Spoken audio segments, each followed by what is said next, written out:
Hey, Alycia, this is Brandon. How are you doing? Doing great. How you doing? I'm good, good. Good to talk to you again. I I know. appreciate you coming on. Yeah, Um, it's been a minute. And if you guys maybe not see this much in the video, but Brandon's beard is fucking fire. Let's just say that. Thank you. So I've got some really good questions here for you today. I know a lot of things have kind of changed from your business model, at least from the very first time that we kind of met. I mean, I know we originally met, you were, I think, still at Akron. It was the first time I think we Yeah. met. And then you went through Ohio State and now doing your own thing. So just to kind of touch up on that, I guess, for anybody listening, just kind of explain what got you into health, fitness, strength conditioning, the whole 9 yards, and then how, Alicia's Barbell came to be what it is today, which is like a very, very impressive online community that you have now. Oh man. Well, where to start? No. I was always in sports like as a kid. And just being strong has always just intrigued me. I always wanted to be strong. And so when I got into college, I gravitated towards the weight room, and I was also an ex-athlete. So I just love that shit. It gave me something to quote unquote compete in, whether it's myself or even with bodybuilding and powerlifting. So I absolutely loved it. And I loved helping other women learn how to be strong. And that also gravitated into the nutrition side of things, because clearly both training and nutrition play such a massive role, right? You can't just have one without the other. So when I was in, I think, was I still in grad school when I met you? No, I might have been, because I was in Akron. I was in grad school, but I wasn't affiliated with LiveT. Well, I don't know. I think the first time we met might have been randomly at Elite FTS, but I do remember going to the Akron strength and conditioning thing that you guys held. Do you remember that? Yeah, I might have been at Ohio State at that time already, but I was already, I mean, I had my previous students at Akron, because I was the graduate assistant there for fitness and wellness. They put on events and stuff, so I would still go back and like Okay. support them. That's probably, but I mean, I was affiliated with Lead FTS like early into like my professional years, right after grad school. So it's like that cusp for Yeah. sure. Uh, but yeah, I mean, I just fell in love with training, got into bodybuilding and powerlifting, and wanted to help other women learn to do the same things, just building strength, but just also optimal health. Because I don't know if anyone here, obviously most of you, have competed in some regard. If you're listening to this, especially with bodybuilding, it can fuck your shit up, and that's exactly what it did to me. It fucked my shit up hormonally, all the things. I competed a lot. And I was just one of those driven people that are like, I don't care. I want to, win a show. That's what I want to do whatever it takes kind of mentality. And I did, but you know, I learned a lot along the way. And I think that's really how my online training business evolved, because I was competing throughout grad school, throughout Ohio State when I was the personal training coordinator there. Again, when I met you, and I was there for about 7 years, I was competing throughout that time. And I was also kind of online coaching on the side. So it wasn't fully like Alicia's Barbell at the time. It was just like side hustle money at the time. But I just slowly realized, like, man, a lot of women struggle with hormone issues that are preventing them from actually achieving optimal health, let alone the physique goals or competition goals. And it's like no one knows how to solve this. Like, it's Yeah. not just eat less, move more. For many women, it's really not. And hormones play a massive role into our ability to achieve a caloric deficit, our ability to build muscle mass, all the things. And so if we ignore that, we're doing women such a huge disservice. And I just learned that from my own experience. I'm like, shit, like trying to get a doctor to look at my labs, fuck. Yeah. Trying to get a doctor to run labs, fuck. Like, I had to do everything privately. I finally got to see Serrano when, again, I was noticeably having thyroid issues, and I got private labs done. The coach I was working with at the time, Austin Stout, was like, we need to see Serrano. And Serrano, you guys may know him on here, but he's a very well-known doctor in Ohio. He's functional based. He does a lot of Swiss seminars, and like he speaks in the physique and powerlifting bodybuilding realm for, he's known because he helps, right? He helps Yes. athletes. Yep. He's the shit. So he finally looked at my labs, and he was like, Alycia. are you depressed? I'm like, no, but I can see why you might say that if you look at my labs. So it took a village to kind of figure out all my shit. And so I've learned a lot by myself along the way and have really gravitated my business now uh, for that, helping women understand deeper physiology, deeper about their hormone health. Since launching my online coaching full time since 2019 and leaving Ohio State, it's just moving and moving and moving in that direction because we notice the more we learn about this stuff, the more we can bridge the gap between coaching and medicine, because clearly we can't prescribe, right? We can coach. A lot of times that's what women need. They don't Yeah. need another fucking medication. Like, they need lifestyle, proactive shit. So bridging the gap there is really what has gravitated my business and helping women specifically with that. Awesome. Yeah, and I think with the hormone issue, I don't want to say that people don't. Well, I will say that people don't understand it, especially the average person. They have no idea. But I think most people, like you said, are just kind of the exercise more, eat less. And to be honest, there are probably a chunk of people that is a big problem. They're incredibly sedentary and they don't eat very well. So Yep. Yeah. that definitely is kind of like step one, Sure. especially if you're not doing those things. But I think especially for like your population, my population, anybody that's already active and somewhat eats well, they understand that they need to hit certain protein intake for the day. They need to have some fruit and vegetables in their life. They need to have enough salt and hydration. Those are kind of like basic things to people that are active and compete in our space. But I guess from the hormonal side, especially since you work more with women and females, what's the most common issue that you see on the hormonal front whenever you're onboarding and working with the ladies that you're working with? It's one of two. It's either estrogen dominance or PCOS, for Okay. sure, for sure. And to your point too, like with people who have, again, higher level experience in the gym, they already understand nutrition stuff and shit isn't working. Like this is when to dive into that stuff, ultimately. But we're not going to jump into that immediately and use hormones as a crutch. Like, oh, it must be more hormones, when really you're just eating Pop Tarts all day. Like Yeah. clearly, but for sure, the women that we see that come through who are problem aware, that do have that hormone consideration, which we confirm in labs. We don't guess and just say, "Oh yeah, estrogen dominance." Like, no, Yeah. we actually look and see, right? So those are the two that we see the most often, and that we help women with the most. And that and sluggish thyroid, I hypothyroidism too, like subclinical for sure.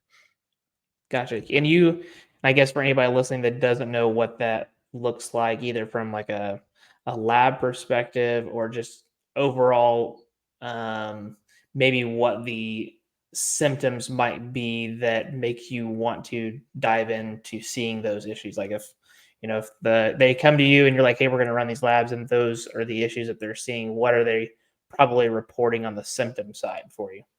The thing that's tricky about all of those things is the symptoms can be the same. And this is an example as to why you want to test. For example, if someone has, maybe they're experiencing fatigue, dry skin, hair loss, irregular periods, heavy periods, maybe even spotting, things of that nature, acne, uh, body hair growth, obviously outside of just on your head, like those can all stem from adrenal conditions, thyroid, and sex hormones. Like it's not just, oh, must be PCOS. It's like, no, let's look at Yeah. everything because there's also different types of PCOS. So that's again why when a woman comes to us, she does a full hormone assessment and metabolic assessment for her lived experience. Like, let's see how you're feeling. And then let's also get the necessary labs associated with how you're feeling. Because sometimes we might want to run blood. Sometimes we might want to run a Dutch test, a GI map. There's different types of testing that we're going to do depending on the lived experience of the person and also what other labs they've had done in the past. So we can collectively use all that data to then identify what's the actual root problem here. So we're not just fishing, and just Yeah. hope we pull something out. Yeah. And I guess once you get those, there's definitely different interventions, but I guess what are some of the uh, things that you're having women do to help address this, whether it be supplement wise, whether it be what you're changing nutritionally, habit wise. I mean, there's obviously a lot of different factors that can come in, but I guess for majority of the issues that you see, what are the kind of like interventions that you're using to address those? Yeah, it's largely dependent, on what they obviously exhibit, but also their previous, like, years of experience. So, a lot of times what we find more than anything when it comes to women that we have come through that has some type of hormone dysfunction is the stress component, which no one wants to hear it because it's not sexy, it's not a pill that you can just take, like, Yeah. it's not this magical supplement that exists. Usually, most of the women that we work with that struggle the most with the hormone side of things have massive amounts of stress, or they just don't know how to handle the stress or deal with the stress, like, managing it and coping techniques that are healthy. So, that's the first thing that we jump on is let's talk about your day-to-day, your stress, your lifestyle, your boundaries. Like, what does your plate look like? Especially if you're in a partnership. Like, what does your plate look like compared to theirs? Yeah. Because many women and just married couples in general, like, they don't always have a healthy dynamic. And for like, if you have a healthy dynamic in your relationship like I do, it's hard for us to see that. We have to ask, like, what does your day-to-day look like? If you have a partner, if you have kids, like that type of stress has to be considered because if their stress is through the roof, I don't give a fuck like what nutrition protocol, what RPE you have their training at, what supplement you give them. Like, it's not going to do anything. Right. And it's just going to make them feel more like a failure. So before we even execute some type of protocol, we have to understand where their stress is first. And sometimes that's all they really need is just that's support from a stress management perspective. And sometimes it's also undoing a lot of limiting beliefs, a lot of self-love issues, body image, like how you communicate with your partner, like all the things you don't think you'd get from Yeah. a coach. Yep. We start there, and then nutrition and training and supplementation can follow that. But until you're showing up in a way in your life that allows capacity, space, uh, a level of stress where any of that would even work or stress reduction, what's Gotcha. possible for us. Like that has to be the number one before you jump into anything else. Yeah. I mean, I think it's safe to say that I definitely understand that stress. I went and got I think I briefly talked to you. This was probably like a little over a year ago whenever I was having issues and I went and got my blood work done. And yeah, my cortisol was through the roof. Everything else was great. My Yeah. test was good. Everything was great. Even my doctor was like, your test is this, and I think at the time I was 33, and he was like, this is incredibly impressive. Like, he didn't think I was drug free still. I was like, I promise you, I was like, I've had high testosterone my whole life. Arguably why I was successful in powerlifting. I just had naturally high Yeah. testosterone levels, but my stress and adrenals were just like tanked. Yeah. Like, and he was like, "You need a vacation, dude. Like, you just need to go away for a week, find a beach, and turn your phone off." And at that time, I wasn't able to do that. But later that year, we went to Florida for a little bit. But that's kind of what made me and Adrian sit down and start trying to set boundaries on my end from a work perspective and a relationship perspective. Trying to get to sleep a little bit better at a time. So with owning the gym, I can only control so much a little bit, but um, yeah, it does make a big difference. I mean, as soon as I stopped doing that, my energy levels were better. Now, I can still tell that I have stress that's always going to be there to some degree, but I've at least found ways to manage it. Still eating well, still exercising, doing the things that make me feel good, so that other stress, when it comes on, it doesn't feel like it's piling to the moon. I at least have a stratosphere on it, so to speak, to kind of cut it off. And I think many people don't understand that at all, when to say no. That's what I want to talk to you about a little bit from like a personal perspective. Your Instagram stuff is awesome. So if you're not following Alycia on Instagram, you really need to, because she has not only great content, but the way she presents her content is very digestible. So in terms of saying no, I think you did this maybe even recently. Can you kind of explain on the boundary side what you're trying to, I don't want to say achieve is the word I want to say. I guess the message that you're trying to deliver to both ladies first and foremost, but even the guys that would be listening to this. Well, this can happen to any human on earth, but especially women when it comes to people pleasing. And I actually have a podcast episode on this specifically. I forgot what episode it was, but I have a podcast called Be Your Own Daddy. It's essentially designed to help women just find more empowerment financially and independence, but also just mindset as well. But there's a really good episode. I had Hannah Deindorfer on there, and she's really good with like the psychology of people pleasing and boundaries and such. So I definitely just scroll through, find that one. I can even send it to you, Brandon. You can put it in the show Okay. if you want. But that's a really good one because I interviewed her about it. And ultimately, the issue that we run into is like women tend to be people pleasers without knowing it because they've been conditioned to be that way from the get-go, and that's normal. And there's a difference we like to, talk to our clients about. There's a difference between um like being like helpful and a caring part of the environment, like the group that you're in, versus self-betrayal. And a lot of times women feel as if they aren't appeasing, if they don't take care of everybody else around them at the sacrifice of themselves, if they ever hurt someone's feelings, they have to take ownership of that.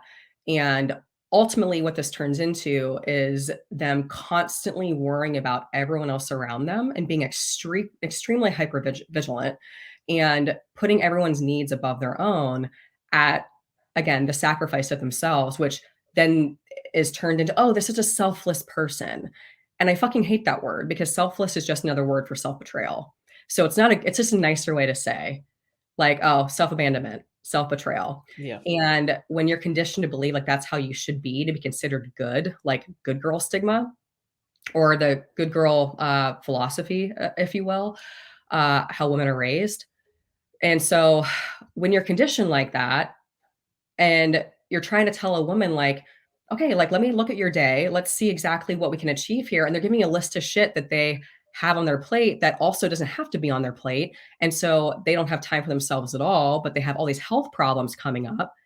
And when they bring this up to their partner goes, oh, just figure it out on your own, you don't need to pay a coach, you don't need help with that, like I mean just do what I do.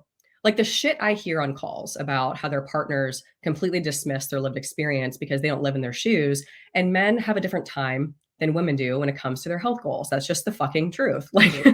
it's just a different experience, especially not even considering like a woman with health issues, like hormone stuff. That's a whole different ball game. And so when they already feel as if everything's their responsibility and their partner doesn't take them seriously. And then you have me trying to tell them that they need to open up this space for themselves. Like a lot of times they're just, it's like throwing them at like a 180 because their whole life they've been taught like, wait, I can't take care of myself. Like I have to take care of the kid, all this different shit. Like it's selfish for me. I can't spend money on myself. I got to spend money on everything else. And I can't, put my health first. Like I have to worry about so and so. And so it's a struggle. And I think the key is for women, there's a lot of unlearning we have to do, but for men too. And we do see this more in heterosexual relationships, it's just the truth of it. Being more aware of your partner's lived experience is different than yours and to believe what she says if she's struggling, if she needs support, then just because you might not understand it yourself, like I've never been through that. I don't understand why she can just like I can just figure it out myself. I can reach my health goals by myself. I can go to the gym. I can do my workouts.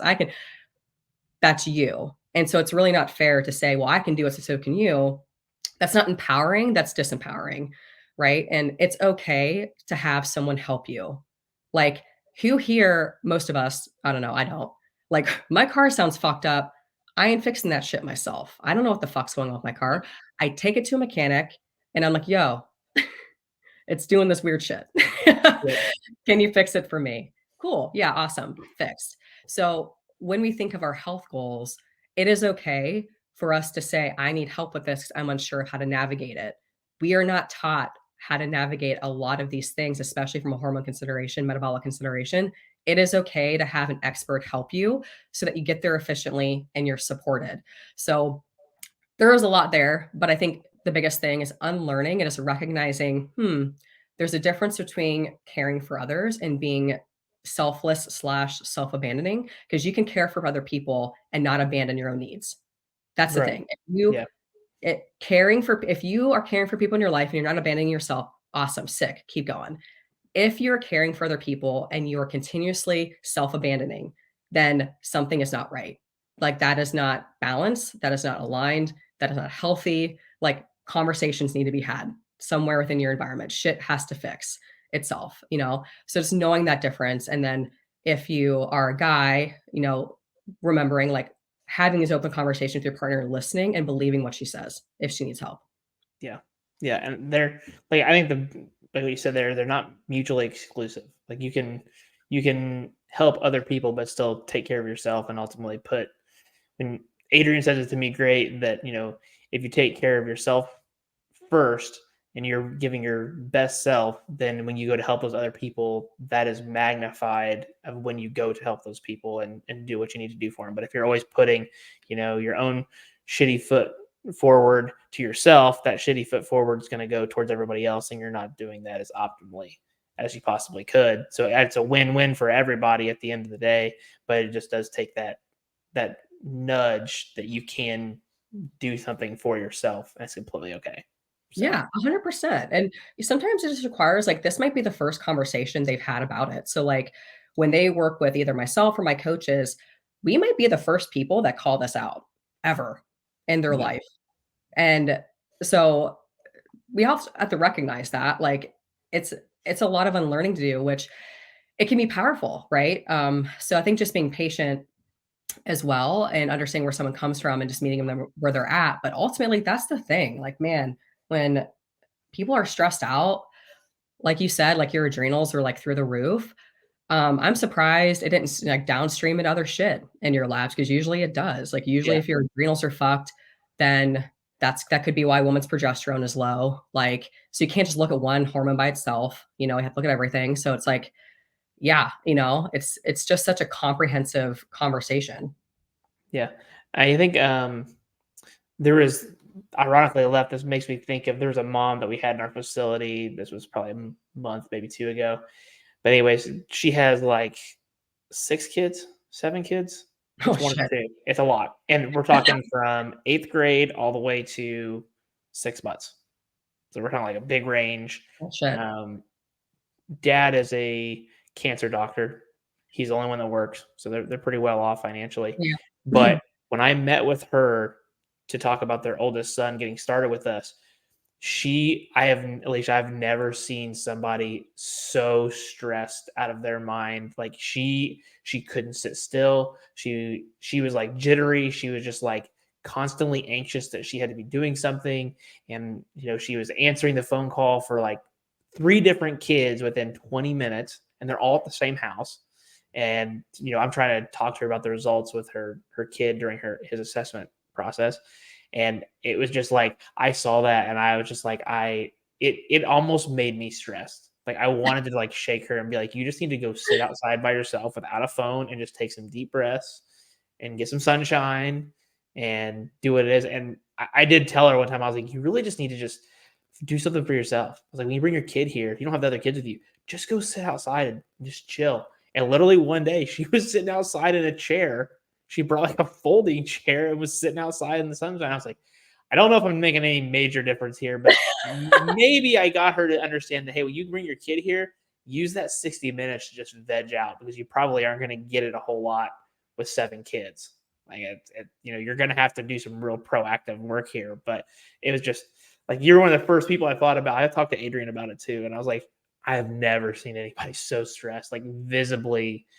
It was just bad. I mean, I'm sure you see a lot of people, even when you talk to them, you get those vibes, but like, oh, I just, reason to not have seven kids, in my opinion. But To each their own. Yeah, for sure. And you might be like me. I feel like if I just take, I can very easily take on the energy of people around me.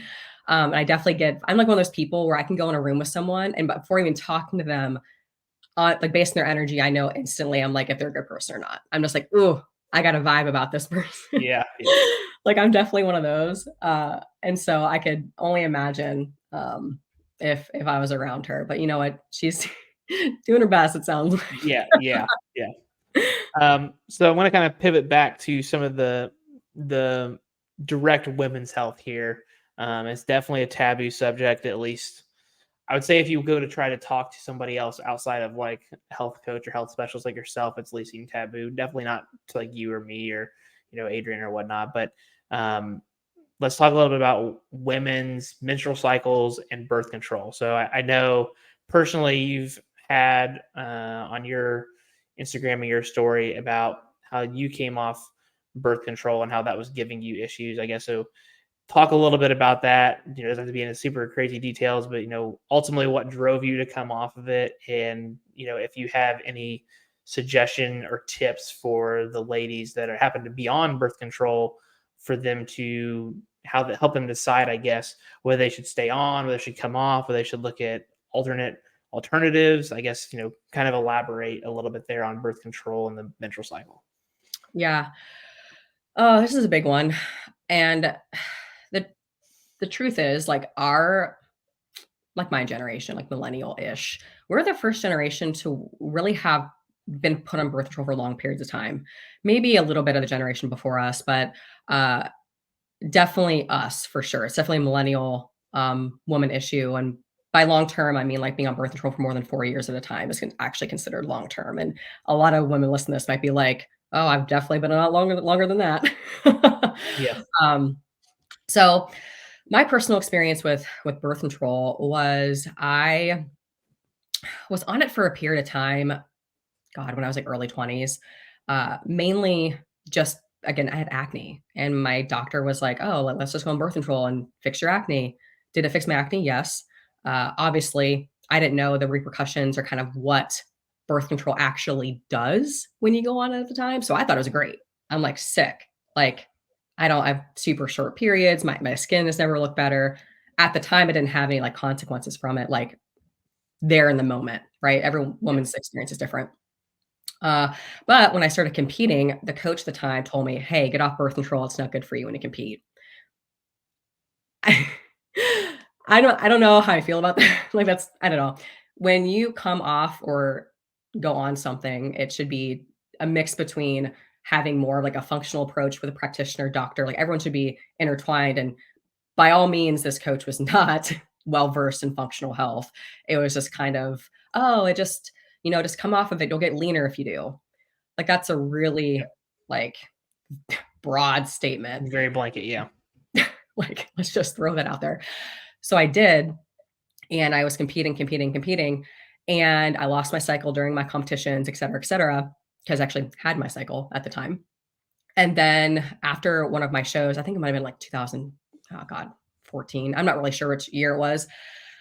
I started having really bad symptoms after a show. Like when my period started to come back, it was atrocious. I remember driving home one day from Ohio State, and I had this lower abdominal, just extreme pain, like someone was stabbing me in the abdomen. I went to the urgent care because I was like, "What the fuck? Is my appendix bursting? My spleen, my kidney? I don't know where shit is." Like Yeah. something is wrong. And I'm like bent over, bawling, screaming. And I get in the office eventually with the urgent care doctor, and he was like, "Oh, it's probably just a bursting cyst." I'm like, "Hmm? What?" Just super nonchalant. "You'll be fine. Here's some ibuprofen." I'm like, "Okay." That felt like a lot more than ibuprofen, but it's really weird. It was like there for like 20 minutes and it completely goes away. And it was fine. But that happened every month. I would have this fucking episode, which I later learned it was from like a follicle like bursting or some shit. I don't know. And so I went to my GYN, explained these issues. "Oh, just go on birth control. You'll be fine." So she put me back on birth control, and my symptoms went away, obviously. And that's because when you go on birth control, you don't ovulate anymore. It shuts off your hormones. So essentially, your natural endogenous hormone production is no longer doing its thing. So you no longer ovulate. And so that's how birth control works to prevent pregnancy. But it also takes away a lot of symptoms because clearly, if your hormones aren't fluctuating, if you're not ovulating, there's no symptoms to be had. So Yeah. it worked for me, like, what I thought. And then I competed again, stayed on birth control, all these different things. So even though it's like 2021, I was like, I got to come off this shit. Like at that point, I fucking knew I'd been on this stuff on and off since I was 19. Like, and I was in my 30s at the time. I was like, this isn't going to be good. I have to come off of this. So I eventually officially came off, I think in 2021, and it fucking rocked me. Because what was happening was birth control was just masking the hormone shit that had been going on when I was competing that I was never able to address, because when hormones thrown on top of that shit, you can't see what the problem is because it's going to shut down your normal production. So I couldn't fix anything. I couldn't like address any of the issues that were actually happening and heal and just allow my body to regain a natural cycle, a normal cycle. I never gave it the fucking time. I just threw birth control back on it, because I was having cyst bursts and that fucking sucked.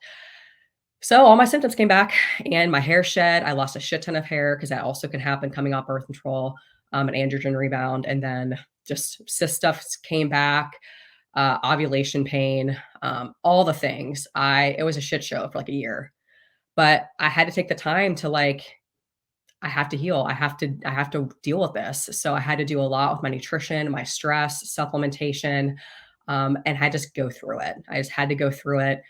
And it took a while for me to be like symptom free. My hair stopped shedding, like all the things. It took a while. And now my period's very normal to the beat. Symptoms don't have them. Like my PMS is extremely chill. I wouldn't even call it PMS. It's like a cramp a little bit, whoop-de-doo. But like it took a while. It's what, 2023 now. Like it took about a year to feel more normal. And then the following year, 2022, and this year to feel like, oh, this is like what a period's supposed to feel like. Yeah. It took a while, but I was like, fuck, like that could have been mitigated back in 15, 2014, whenever I was put on birth control, like initially with my GYN. If I would have done back then what I started doing in 2021, like it probably would have been healed faster because I didn't slap some exogenous hormones on that shit to fuck up myself even more. But I could have fixed that shit in 6 months, and I feel like that's what the struggle is with women that come to us, like coming off of birth control. I wouldn't say everyone has, like, there's a time and a place. Like there are some situations where birth control is absolutely a godsend for women, especially obviously like reproductive control, 110% live your best life, but when we use birth control as a way here, use this for acne. Oh, bad periods when you're 14, here's birth control. Fucking Christ. Are you serious? Like, how about instead of giving a 14-year-old a fucking HRT, because that's what it is. Let's do a panel and actually see why maybe she has early onset PCOS. Cool. An early diagnosis can help us treat that. Like, why would we not do that sooner versus putting birth control on her? And then 25 years old, over 10 years later, she tries to come off of it and then gets diagnosed with PCOS when she has all these symptoms that have just been like getting worse and worse and worse and worse. Yeah. Oh, now she's infertile. What? Like, it's just a fucking snowball effect with it. Because, in Western med, we've used it as a Band-Aid when it's not supposed to be used like that. And there are so many things that women can do from a natural perspective, lifestyle perspective, supplementation, over-the-counter perspective that can be done to help them hormonally that we can't do if birth control is there. And so, like, if a woman comes to us and she wants to come off of it, do we help her do that? Yes, we have protocols to help women come off of it, but we also make sure, like, does your practitioner know? Are you good with this? These are like, again, we will help you through it. These are some things to be aware of that can happen coming off birth control, and just supporting them the best way that we can, because every woman's experience coming off of it's different. Some women come off and it's like nothing happened. And I'm like, sick. I'm happy for you. And then for a majority of women, there's some type of thing that pops up. They're like, oh, fuck, I didn't know my hair would shed like crazy. Yeah. And that would have been good to know when I went on it, that I would never have thick hair again. Sick. Like, So I think there just needs to be more of like just educated awareness and communication between practitioners and women of like, cool, we can use birth control for XYZ, but these are the symptoms. These are the things that can happen when you come off of it. But that conversation isn't happening. It's just, oh, here, take the pill, bye.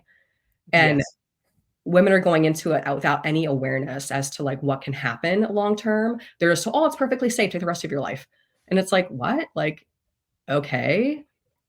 I don't know. It's just really lazily prescribed. And then women are having issues long term, which then come to us. And it's just this thing we have to undo, which we do. But it's like, I wish women didn't have to do that in the first place. Yeah, yeah. That I think that's the problem that even that we see even with some of the young females that we have is that when they start to have, like you said, acne or different kind of menstrual pains or anything like that, that seems to be like they'll say like, I need to get on the pill, or I wish my parents would take this, and it's like that's not exactly the best approach. Or if we do an initial onset and then obviously asking for medications that the kids are taking, and if they're on a form of birth control, then that's another thing that like we notice. I'm like, man, at 14, 15, like I don't I'm I want to ask why you're on it, but at the end of the day, like it's really none of my business, especially as long as it's not, if they're taking it for a major health reason, then it can be of importance. But generally speaking, it's not going to affect the way that I'm going to write the training program. But it still is mind-boggling to me that many young kids are at least getting put on it at such an early age, rather than, like you said, trying to be proactive and figure out what's going on at the end of the day. And I'm going to assume that, obviously the teenagers don't know. And I mean, that makes sense. Like Right, right. at 14, I don't genuinely think they even understand the phases of the menstrual cycle and how ovulation works. And like, I generally don't think they understand that. So, I think that's a whole different conversation, is, our young teenage girls getting the health knowledge about their cycles and women's health in high school like they should. So when they graduate and they move on with the rest of their life, they understand how that works. I don't think they're getting that. I'm curious to your input on that, but also I think the parents also don't know either. No, So they don't. And the thing is, it sucks because how would they? A doctor's supposed to tell you that shit. But the thing yeah, is, they're not. And so that's why I advocate for everyone just to try to find a more functional based physician. And you can also use them virtually. You don't have to find someone in your area. Like, we have a virtual doctor that we refer some of our clients to, that she just does sessions over Zoom and she can prescribe like all the things, and she's functional based because, man, like we just don't know. And like, what the fuck? Like, parents aren't doctors. Like, how are they supposed to yep, know that, especially the kid? So there's just a lack of conversations around what does birth control actually do to a woman's cycle? Like what are the consequences of being out for a long time?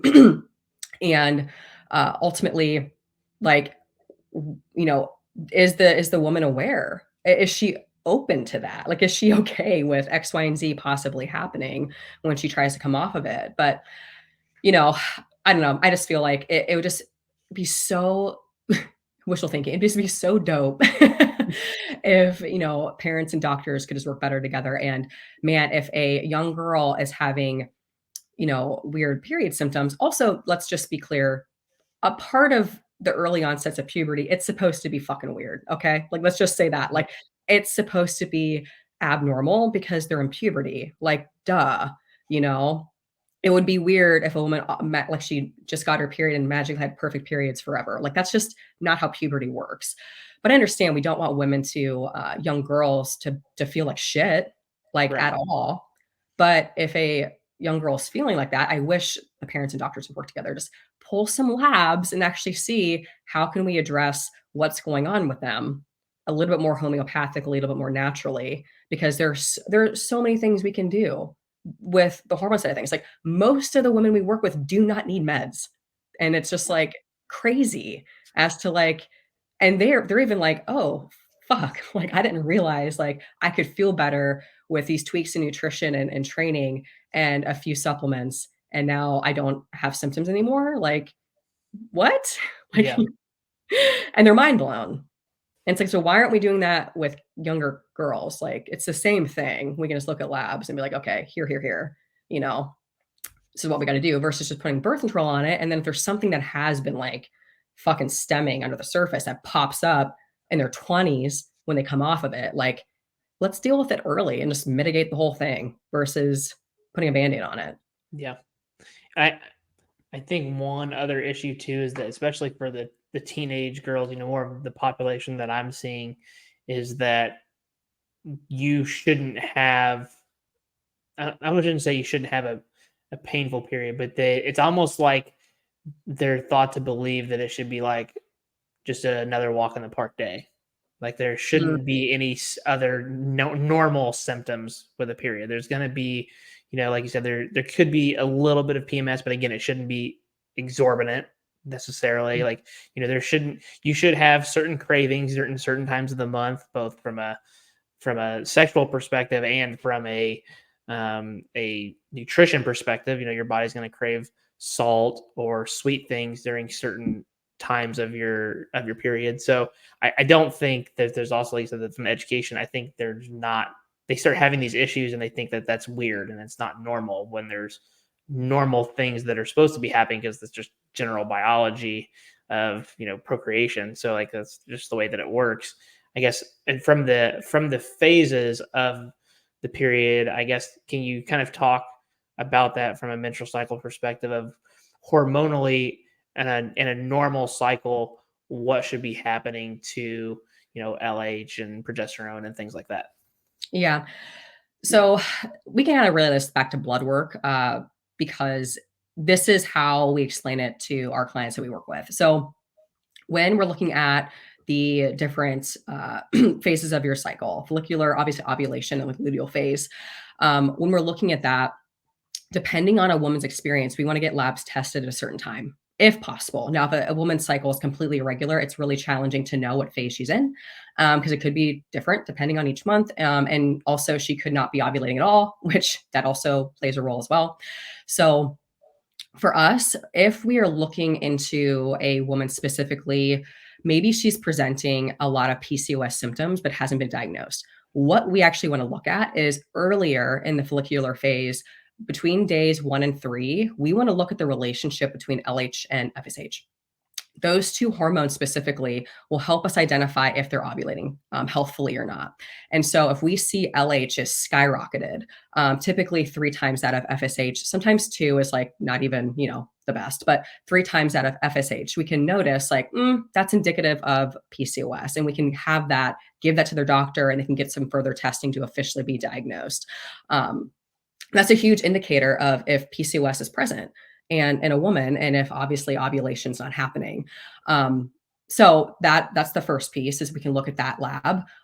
Also, if we're trying to, if we see in our hormone assessment, if we're seeing a woman is presenting symptoms with like the estrogen dominant side of things, we might want to look at the cycle more in the luteal phase between days 19 and 22, specifically because that is when you will see the progesterone rise comparatively into estrogen. And so that ratio will tell us, is she producing a healthy amount of progesterone to, again, ovulate the next cycle, but then also the relationship to estrogen compared to that, because we can't look at estrogen or progesterone by itself.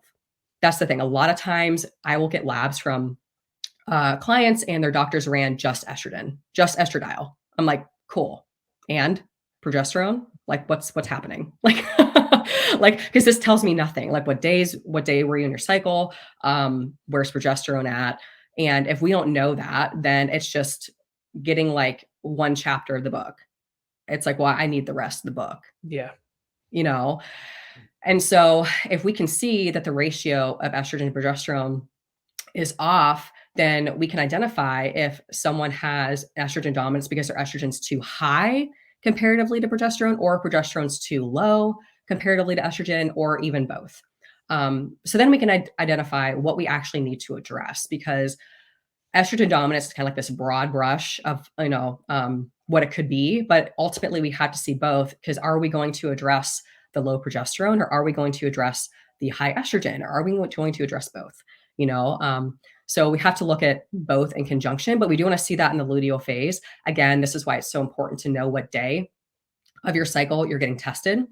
And again, if you don't know, we usually get labs again. We'll just run it again so we can see it, or else we're just guessing, but also too, on the note of that, it depends on who's reading their labs, right? Like I can look at someone's labs and and have a completely different opinion than like a Western med doc, because they look at ranges. Whereas I Yeah. look at like optimal health, like on this day of your cycle, fasted in the morning, like all the different things, what should be optimal at this time? And that's what a functional approach is going to look like. And the reason we look at optimal is because in range, just because your estrogen, progesterone, all that bullshit, cortisol is in range, doesn't mean it's actually optimal for that time of your cycle, for that time of day, fasted, non-fasted. We have to look at all of that so we can see it. So, because again, with the ranges, those are based on our society as a whole. And I don't know if anyone noticed, but our society is fucking unhealthy. And the ranges keep changing over time. Like testosterone is a really good one. Testosterone has changed, like what is considered in range for men. Like you might know the exact numbers on it, but I know that's a big one where testosterone normal keeps decreasing Yep. as men, as time goes on. And so what used to be normal testosterone in the 50s is now considered high testosterone for most men. And so when those ranges are coming down, we're setting our standard compared to an extremely unhealthy population.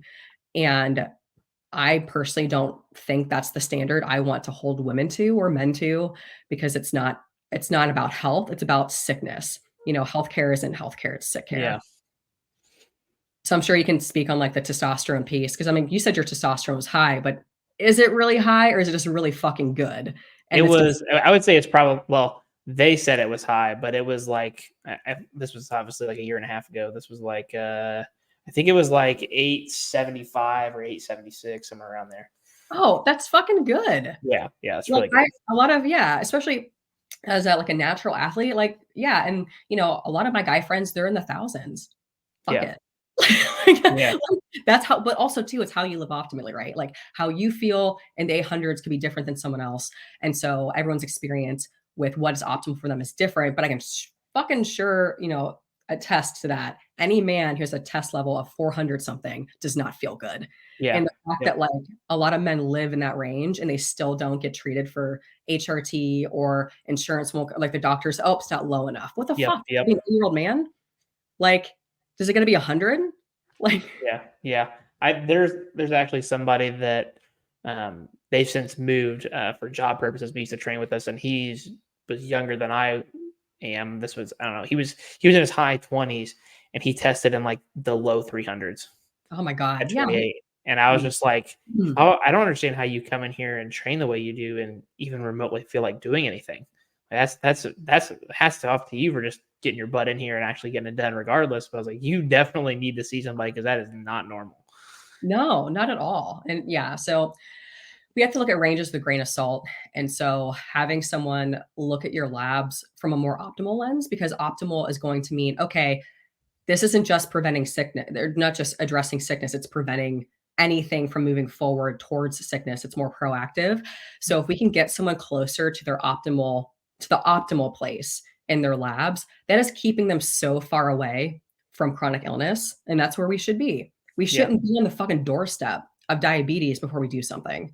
And that's honestly what Western med does, is they don't treat until there's something to treat. Yes. And in my opinion, that's bullshit. Well, that's how they stay in business. So I guess, good Yeah. business model, I guess, for them.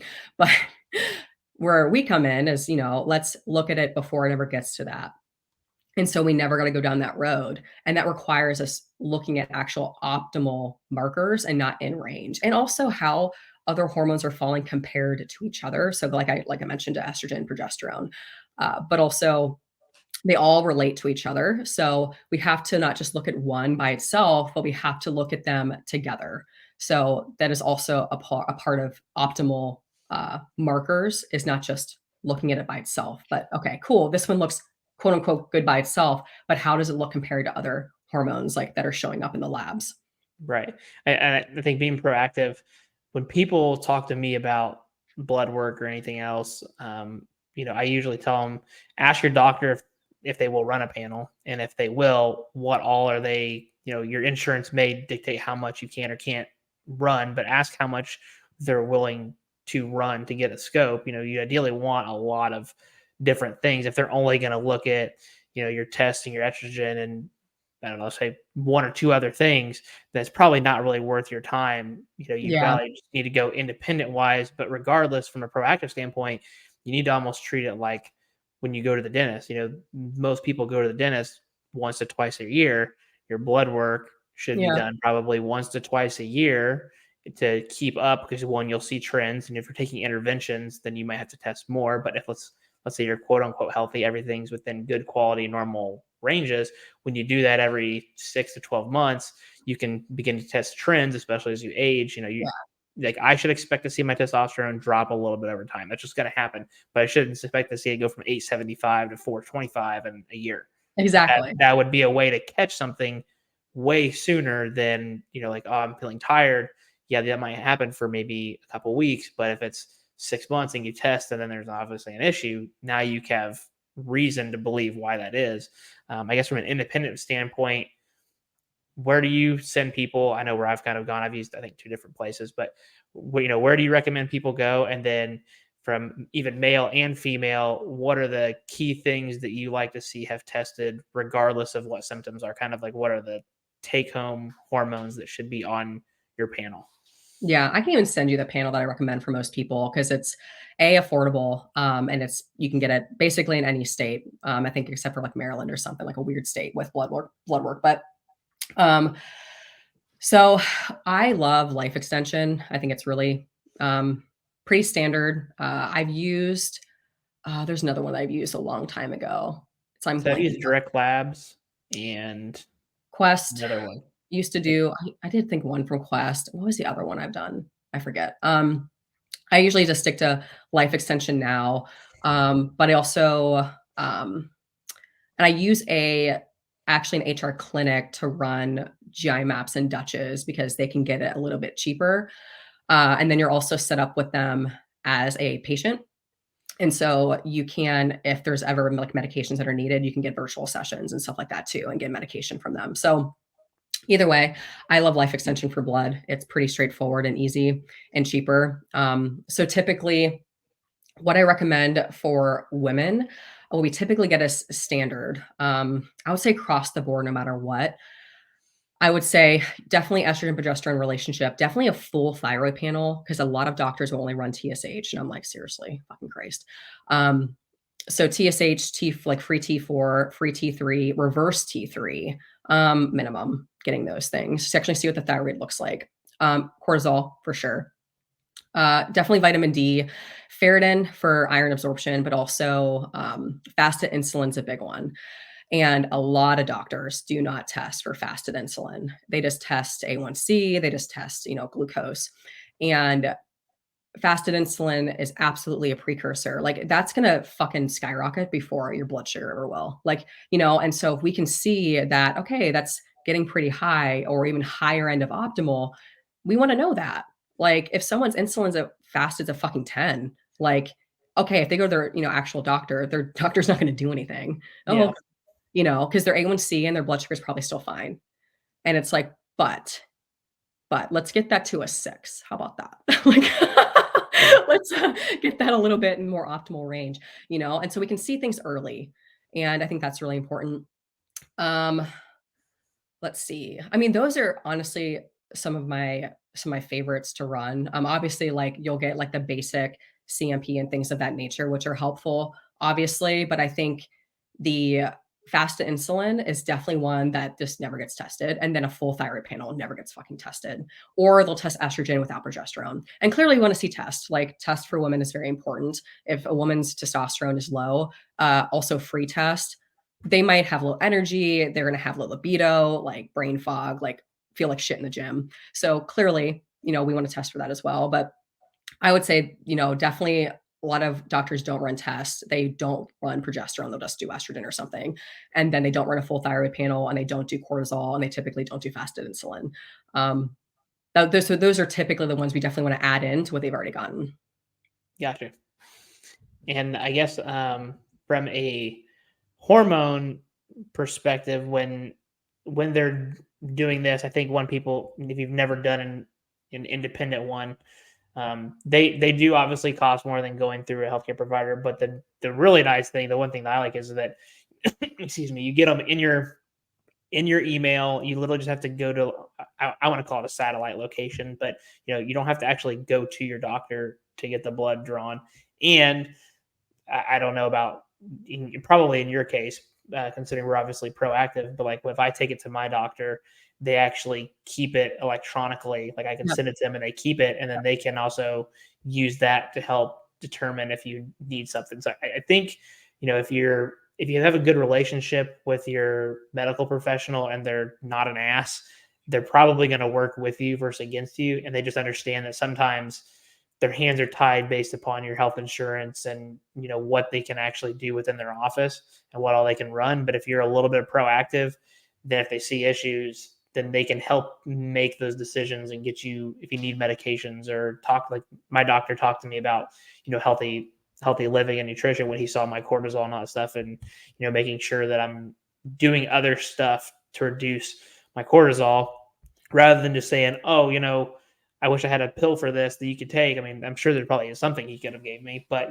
he didn't do that. He had a genuine conversation with me about it and how I could improve things. And that's ideally the type of doctor that you want to be around. You don't want to find somebody that's just Joe Blow and literally just signs a script and sends you on your way. That's probably not a good professional to work with.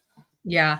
And you know what? Even with the lab pieces of the price in terms of getting it privately versus getting it through your doctor, you'd be surprised, man. I've paid more getting it through my doctor than I do by myself, because doctors can charge whatever they want for that shit. And so by the time your insurance kicks in, you'd be surprised. So, but also too, sometimes insurance companies will cover all of it depending on the insurance that you have. However, I always tell people, I'm like, okay, so even if your insurance covers all the labs, but your doctor isn't willing to run what's actually necessary, still, like, people have this resistance around, like, "Oh, I'm just not gonna get them then. I'm just gonna get them private." Like, they get so obsessed with what their insurance can cover or not. And it's like, it's almost like weaving the web of insurance and sick care of like, this is what's also keeping you sick, is being dependent on what your insurance's boundaries are. And ultimately that's we have to be an advocate and be responsible for our own health. And I like the insurance companies fucking blow ass. Like Yeah. like I'm so anti-insurance. It's like ridiculous. I hate everything about insurance. And there was I think of a recent podcast episode with Joe Rogan had a guy on. Oh God, what was it I saw yesterday? But he used to work for I believe a pharmaceutical insurance company, something, something. And he was going in through like all the ins and outs of the reality. And look, we know like it's a fucking corrupt Yep. business. We It's know that. But when he went into it, I'm like, oh, even more than I thought. So I would just advocate like don't use your insurance as a crutch to not get labs done. Get them done privately. Shell out a couple $100 once a year. Like it's not going to be this massive investment. A couple $100, and I'm saying less than 300 a year to be proactive about your health is far better investment than waiting until something fucking happens. yes. Then you'll be spending a lot. So like don't come at me with I can't afford private labs. Like you can't afford to get sick. All Right. right. You can't afford to get sick. So just get them privately, take it into your own hands. And like you do, I just show up to Serrano's office with the labs I got every year because it's cheaper for me to get them by myself than it is when he runs it to LabCorp. And it's easy. I just fucking print that shit out, go to LabCorp, take my blood, get an email results, print it out. Here's Serrano, puts it in my folder. Yep. Like not hard. Yep. And then that kind of leads me to my last thing. You kind of briefly touched on it in terms of the price stuff here. Let's just, I'm 100% agree with you that if you need nutrition or coaching help, you should find a way to be able to afford it. Now, I'm not saying you have to go out and hire the most expensive professional out there. There's obviously some people that definitely overcharge, and there's definitely people that undercharge. For sure. You need to find a good, what I would want to say, like a good value professional. Like they're charging what they're legitimately worth, but they're not trying to scam you out the money, but they're also not literally somebody that just went and got a certification overnight and jumped into the space and started charging, you know, $70 a month for coaching. So, from a business and coaching perspective, I guess one, if outside of, I mean, I recommend Alycia to people, so that's who I would go to. But hypothetically speaking, if Alycia, even if you're a guy or whatever, in terms of the online space, if you're trying to find a coach or a specialist in the online space, what does Alycia recommend for people to look for if you're going that route to hire somebody?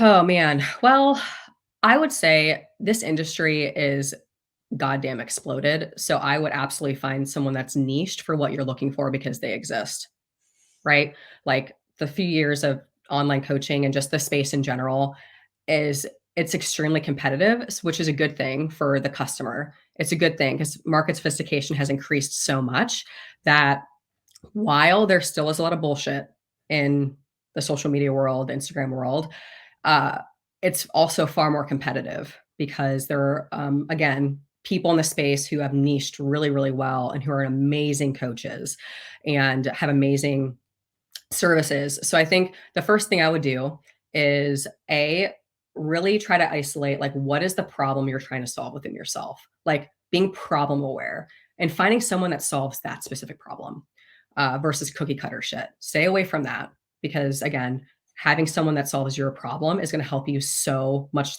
like longer term than having some generic like app workout shit with like everyone does these macros and all this weird stuff. So Yep. find someone that's, a credible, again, has more of that niche. And then this is one thing, do not pay attention to how many followers someone has. Fucking God. Yeah. Like follower count does not mean someone is good. All right. So I would just again, it's sometimes alluring to like, oh, I work with this person, they have so many followers, it must be so great. I'm like, actually, a lot of times the opposite. So don't look at that. I mean, they could have a lot of followers and be amazing, but they could also have a lot of followers and be complete shit. So don't use our ego to make decisions, right? Trying to work Yep. with like this, top tier team. Da, da, da, da, da. I'm like, ah. Yeah. Okay. So don't do that. Don't make your decision off of that. But also ask people they've worked with. If they are a reputable company, I guarantee they have testimonials. I guarantee you can find people that have actually worked with them. Get it from the horse's mouth. I personally would never hire anyone where I didn't talk to their actual clients. Never in the history of time have I ever done that. I've always talked to people they've worked with. I've always been referred to someone specifically. So, like, maybe y'all listen to this and you're not quite sure. Like, ask me. I'll tell you who's fucking dope in the space, and I'll tell you who's not. And Brandon, I'm sure you'll be the same. I'm honest Yep. about that, about, sending people to reputable coaches. So I would just make sure you're getting refers, right? Like people are actually telling you this person's legit, whether they work with them in the past or they know them from a close coaching perspective. Like we know what coaches are great in this space and we know which ones aren't. So get a referral. Don't just willy-nilly give someone your money when you have no context of the truth, because Instagram is not the truth. Right. Like it's really not. So that'd be the few things is get someone niched and they clearly have an expertise in this thing. It's very fucking clear. They have education behind it. They have history of being in business helping people. And you get a referral straight from someone's mouth. And obviously not going off of their following and shit like fancy at, whatever it is. Some of the best coaches I know are not fancy. Like their content is so just cute and Yep. precious. Like, it's just good education, but it's not fancy. It's not this crazy editing and all the things. Is you know what they're doing? They're spending more time fucking helping people than they are making this video Yes. fancy. Yep. Like, and honestly, like guys, I have a VA that makes my shit look nice. I will fucking tell you I don't do that. I don't have time. I don't have time to make stuff look pretty. So if it looks pretty, it wasn't me. It wasn't me that did it. So anyway, that's the advice that I have. Yeah, I I 100% agree with the following thing. I mean that honestly, with the way social media is, like as long as you can be trendy and maybe look good with less clothes on or have big numbers, in the powerlifting space, or if you're a physique athlete, if you're got the genetic freaks athlete, the genetics to make you a freaky athlete, and you don't have to work as hard as everybody else because those people are out there. I mean, they won't admit it, but they will. Um, that's easier to follow those people and assume that they're really good But what I like about the people that aren't those genetic elite, don't have huge followers, like you said, one, they're probably busy helping other people, so they don't have nearly the time to try to grow any kind of a massive following. But number two, if they don't have those genetics, they've had to think really hard about how to get results, which is somebody you want in your corner. A If thousand you percent. just got the genetic person, they're just going to do what they did. And guess what? Since they were the elite, that means it's going to work for the 1 or 2% that roll through that are the elite, but the other ones that aren't, it's not going to work. And then they're going to have to sit down and figure out, well, why aren't you getting results? You're not doing what I said. That's just they don't program for or write nutrition for the law of averages of the average person that's actually coming through their doors, from a clientele perspective. And I think that's the hardest part in the space, is understanding that, one, no two people are the same. So that's why the cookie cutter bullshit's got to come out. You can certainly have templates to guide you which way you're going to go, but then you need to go in and edit the way those look like. I mean, as a business owner, I know you've got to have templates to how to do stuff. It's the most time efficient to do that. If you had to literally write out a Word document for every single person completely from scratch, that's a lot of freaking time. It's also really inefficient Yeah. use of like resources that we have now with tech. Yeah. Yeah. Let me do it. Yeah. We can cut down on some of our actual work time, which then can ultimately let us help and influence more people, but also make the rates more affordable, to where, again, you're not having to literally do it from scratch. So there's that. I'm sure you're probably the same way when you started doing stuff as a side gig, because that's how I got started. I think that's how a lot of people truly get started before they truly move to full time. That's the kind of the last thing I want to talk to you about is, from, say, somebody in here is listening and they do some kind of remote or distance coaching as like what we did. It was a side gig, Yeah. and now they want to take it to, they're like, hey, I really like what I'm doing. I want to make this my full-time gig. I want to leave my job. I want to have a little bit more freedom, flexibility in life, impact more people meaningfully versus what they could be currently doing. I guess, what tips and tricks, suggestions do you have for anybody that's in that part-time space wanting to make it full-time? Oh God. I think if you are a good coach, you'll figure it out. Honestly, like like skill, man. If you are highly skilled, like it will happen, right?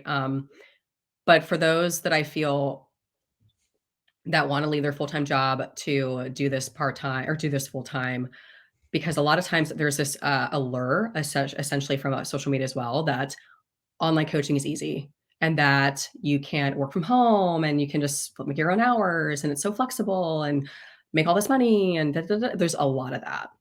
And while is that possible? Yes, but it's not easy.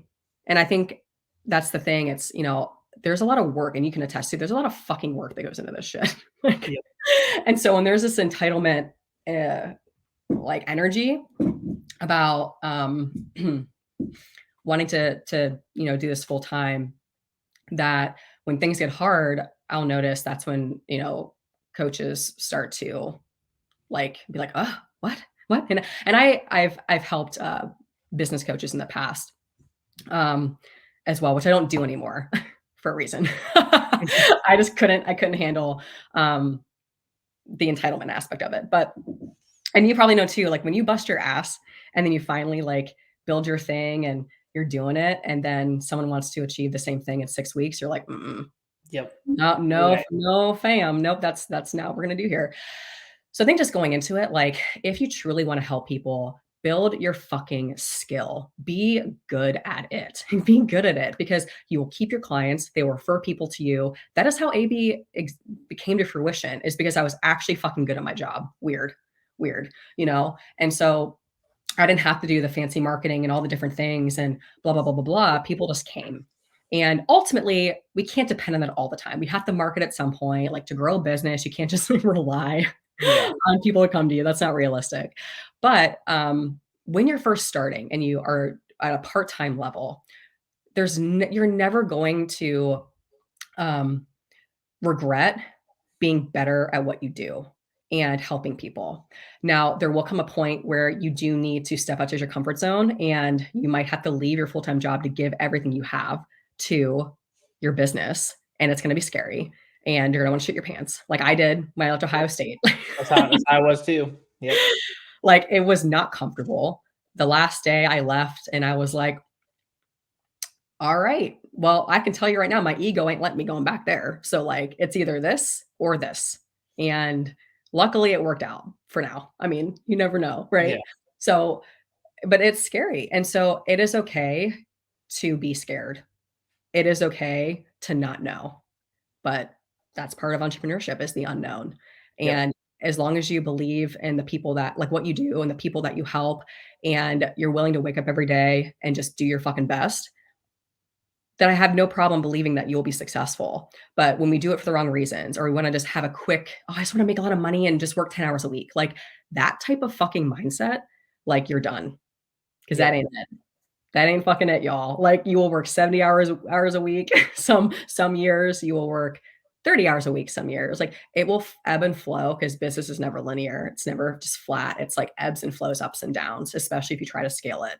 It can be a lot. So Yeah. like, just be prepared for the unknown, and it's okay if you feel like you're scared because you fucking should, because it is, and that's Yes. okay.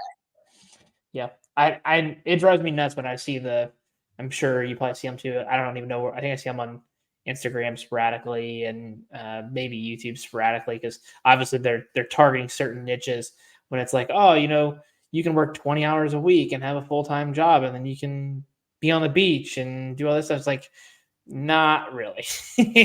I wish that was the case because if it is, I'm screwing up somewhere, but that's definitely not the way that remote coaching works. It does give you the flexibility that if you want to go on vacation, you obviously can go and still work remotely. That part's 100% true, but it's not like you're only going to work 10, 15 hours and then you've got the rest of your week to do whatever you want. That would be super nice. But especially Yeah. if you like for you too, like your business has grown so much that now you have coaches underneath you, and you've got, not only are you coaching, you also are now managing people, and that's a job in of itself. Making sure that they're on the same page as you, and ultimately your brand is being represented the way that you want. Because if not, then you've got to take action to ensure that happens. Because like you said, you give a shit about your business. So every client is going to either have a positive or a negative thing to say about it. And obviously we want the positive thing. And if the other coaches aren't doing their job, then that's a poor reflection of you. So I really would like to hear also, like, when you scaled up, last kind of thing here, when you scaled up, what was the big hurdle there? Like, I'm sure you were somewhat terrified inside, but I guess, like, was there anything logistically, or did you have any nightmares that came true after a couple of weeks of things growing bigger? Oh yeah. you know doing shit by yourself is a whole different thing. But this is the thing, it's work regardless. It's just the type of work. Like what do you want to wake up to every day? I love managing a team. I love that. Now I have a few clients myself. I don't actually have a lot. My team does 99% of AB, which is dope. So I would say scaling up, I mean, I just did everything wrong from the get-go, to be honest with you, to be honest with you, because I just didn't know any better. But I would say the most challenging thing to manage is understanding a like why you hire someone, who you hire, what role you're trying to fill, and understanding the true constraints of a business. And I think that's the trickiest thing is a lot of business owners don't actually look at the right data. They don't track the right stuff. And so they end up hiring people that aren't actually filling the correct constraint or solving the constraint in the business. They just think, oh, I'm really overwhelmed, so I got to hire a coach. Maybe you should hire a virtual assistant first because you're doing a lot of bullshit that is costing you money because it's really low, cost per hour activities when you should be doing higher revenue driving tasks. Like I didn't know that stuff when I first started, so I would just hire coaches willing. It was like a whole mess. So just knowing what the actual problem is, like what is holding you back, what is preventing you from growing. Is it a admin issue? Is it actually a bandwidth issue? Like, what is it, a pricing issue? Like, what actually is it? Are you paying your team like incorrectly? So now your margins are shit. Is that the issue? Been there too, So you have to know what the actual problem is before providing a solution. And a lot of people just don't have the right data to know what the problem actually is. And it gets tricky. The bigger your business gets, the harder it is to find a constraint because you think you know what the problem is, but you can try and solve it and you realize, oh, nothing's happening. And Yeah. then, and you actually have to go back and, figure it out, like what the actual problem is. Because if you make a 5% error when you first start, you won't even fucking notice that. But if you make a 5% error and you're making multiple 6 or even 7-figure, that's bad. Yeah. That's bad. That's a lot of money, and so you have to catch things really, really early and hopefully prevent. And granted, everyone's gonna make mistakes, but you wanna make the mistakes earlier on so you Right. learn and you're not making those same mistakes as you grow. And so you don't cause catastrophe. It could just be a blip, right? So I think even for me right now, like growing with my team, we hired another coach. Instagram is a different fucking animal. Fucking and I'll say it's not a limiting belief, it fucking is. Everyone knows it's an animal, and you have to play the game, and Instagram is pay to play. Like, if you're trying to grow past a certain level, um, the minute Instagram knows you're a business, it's gonna shut your reach down. Yep. It fucking will, unless I mean, even if you're posting 3 times a day, like, it's a challenge. Organic content is really challenging to grow. Now, can you? Absolutely. Absolutely, but there's a threshold. The minute Instagram signifies that you're a business, it's gonna twinkle that shit down, and I've seen it with my business, my page over the last few years. It's a complete different world, 2018, when I was like, "Oh, this is great," and then slowly, Instagram's like, you're selling shit." Right. Yeah. I went full time in 2019, and just so weird how like my platform automatically just slowly started to like get challenging to get reach and all the things. Like, that's a weird trend. But every business page happened to. And so I've noticed I've had to put a lot more money into front end nurture, front end marketing, ad spend, boosting, like all the things that I've never had to do before, and it's just, but you know what? We're spoiled too because we got a free platform for how long? I mean, when's that's ever been the case in terms Yeah. of Yeah. businesses, free marketing? So I think that's the challenge when you grow. It's like, the constraint at the time was like, we're fucking full. Like, we can't take any more people. Like, we're turning people away. And like, my coaches are overwhelmed. That was a constraint. Now we got to fix that constraint. Well, now that we have more space, we got to fill it. So it's going to require a different type of bandwidth, a different type of volume. And so that's a whole different new thing. Yep. And women that are coming through, women with hormone conditions, like, they have been through the ringer. They've spent a lot of money. They have trust issues with doctors and other like people in the industry, in this space now, women usually have already had a coach. They usually have been dicked around by their doctor. They're not coming on a call with me being like, "Oh, awesome, cool, take my money." Like, no, no, no, no. Yep. They have trust issues, rightfully so. It's a different ball game.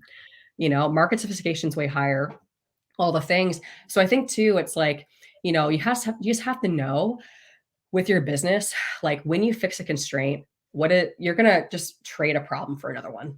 That's all business is just trading problems and learning and growing. And so right now it's like, I'm this new phase where I never had to really write a whole lot of copy. I never really had to like nurture a bunch of like I never had to do all this stuff. So it's like it's kind of cool. It's like, cool, I'm learning a new skill. I got good at the last one. Now I'm gonna get good at this one. And it's just constant revolving door of shit that you learn and get better at as you grow. That's really what it is. Yeah. And I mean, regardless of how you, 'cause I know whenever we had, at one point we had 2 employees, now we have one, and we're trying to continue to grow that.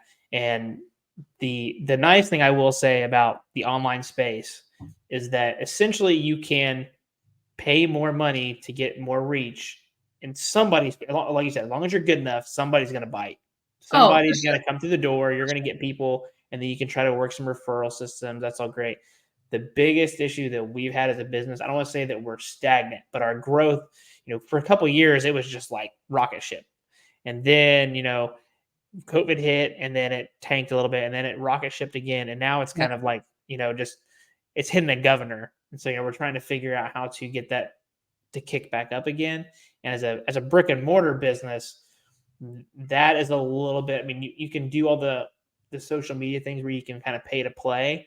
But the bad thing about a brick and mortar is you've obviously restricted by location, number Yeah. one. And then number two, usually like being brick and mortar, our services are more expensive because we're literally working with you in front of our eyes. And that, so you kind of constrain yourself a little bit from a fiscal perspective. And then you've also got to you got to sell two people. You got to sell the parent and you got to sell the athlete. Parents Yeah. might like it, but if the kid hates it, it's not going to work out. The kid may want to do it, but if the parents think that it's stupid, then we're not getting the credit card in the account. So, there's some issues there, but I think from an online space, like you talked about, the algorithm stuff, I think people try to chase that too much. If you just Sure. make good quality content, be honest, provide education, like free education, no BS. There's no paywalls or, you've got to see the rest of the podcast episode, for example, you've got to pay to be on the website. None of that. Yeah. Just genuine, good quality content. Those are ideally, in my opinion, the people that you want to try to find, because if they're doing that, one, it shows they care. Two, you're going to get some free added value, and then somebody you can trust because they wouldn't do it just for no reason. They've probably got something legitimately to talk about to create that content. And then if they happen to pay to play, that's another thing. But the whole social media space has definitely made. Because I remember whenever I talked to Dave Tate, when I was on Elite FTS, had a log, people were emailing me asking me for training, and I was like, I went to Dave. I was like, I don't know what the fuck do I do, man.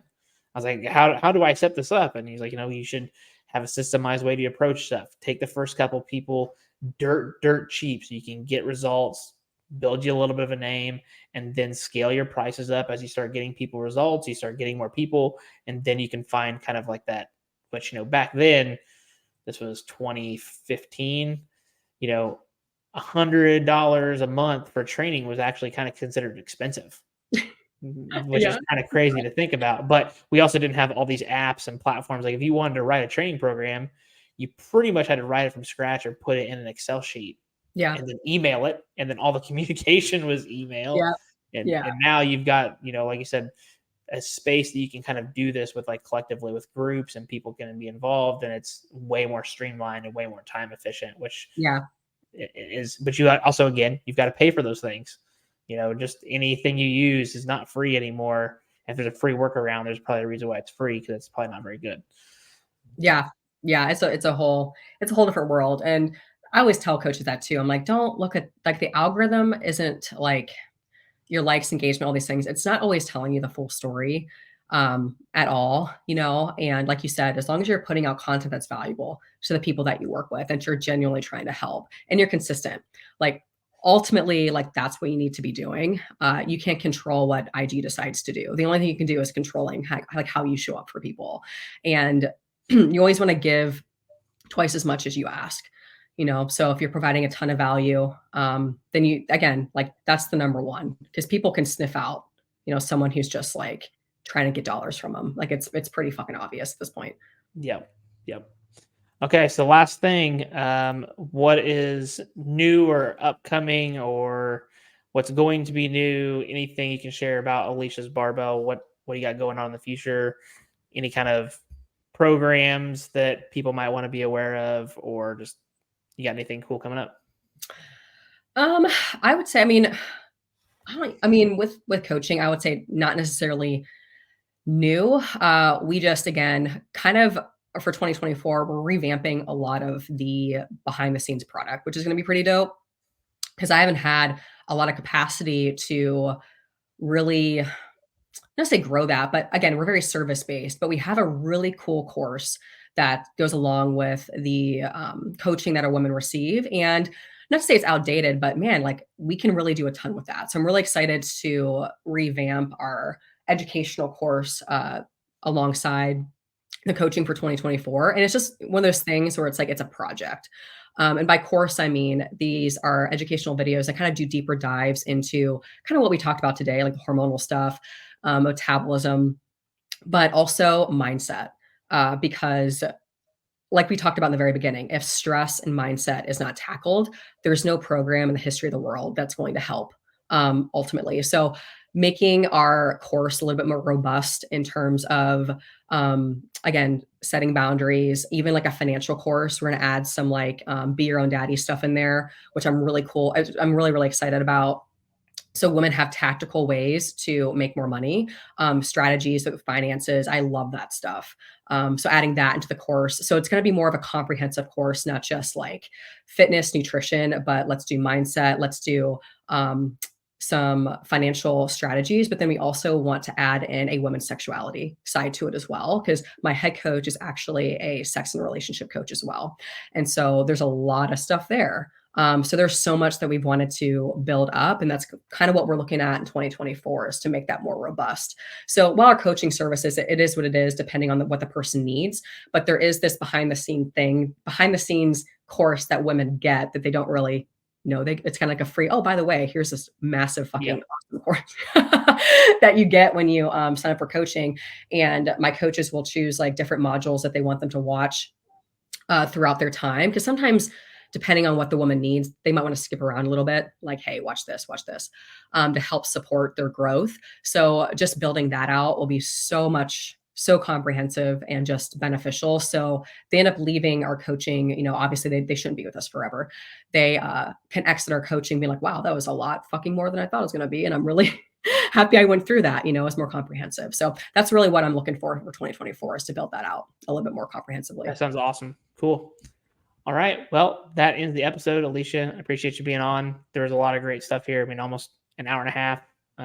Always good to catch up with you. Always happy to call you friend. And I know whenever me and Adrian get nutrition, hormonal stuff, you're our go-to person. We send people your way. Hopefully you end up seeing them at some point, but you're always in our back pocket. And will you be at Swiss, by the way? I haven't decided yet. I'm really on game time because I've had so much stuff these upcoming weeks. I'm like, and I've also still am kind of sick, but I was sick earlier this week and I have my coaches retreat this weekend. So I'm flying them in this weekend to, again, just do some fun shit. So just kind of like a lot. So I'm just gonna, game time decision. Cool. Well, if you were there, I know that we'll see you there. We're going to be there for sure. So.